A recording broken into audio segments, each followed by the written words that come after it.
So we saw what is data, information, and knowledge and the difference. We saw the role of narratives, and now let's see how do we transform and create knowledge from data. And there is this information model called the Data Information Knowledge Wisdom Pyramid, and it helps us understand the relationship between these four types of information.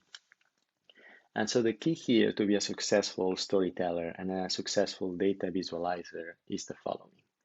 You will probably have a lot of data in your life, and uh, you will be told, or you will be praised to do a good job if you manage to transform data into the higher steps with your visuals. And the question is, how do we transform data into information? Well, a typical way to do that is by summarizing, right? So that's when we organize the Lego into categories of colors. So summarizing is a very powerful and useful technique to transform data into information. How do we transform information into knowledge?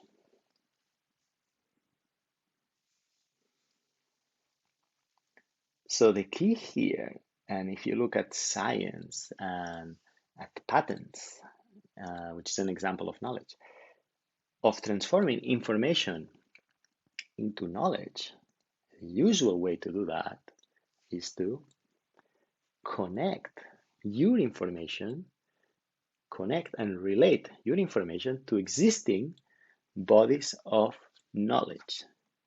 Yes?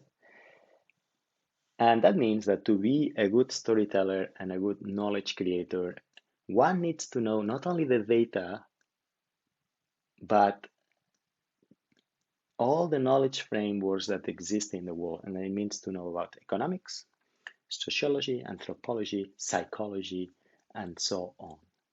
And so it's a very generalistic skill. Right? And how do you transform knowledge into wisdom? That is the best way to transform knowledge into wisdom. Make sense? And if you want to be good at this, you need two skills here.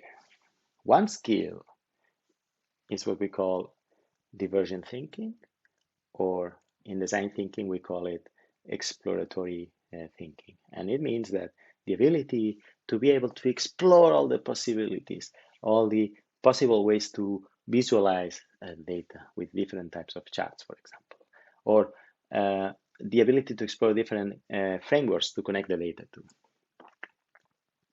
And then you also need another thinking skill, what we call convergent thinking, which is the ability to trim the branches of your exploration into something concrete, right? And that's why it's good to have various types of brains in your data science and visualization teams. Okay, so this was a chapter 1, and now you have some homework, some quizzes to do, and I hope to see you in the next lesson. See you soon.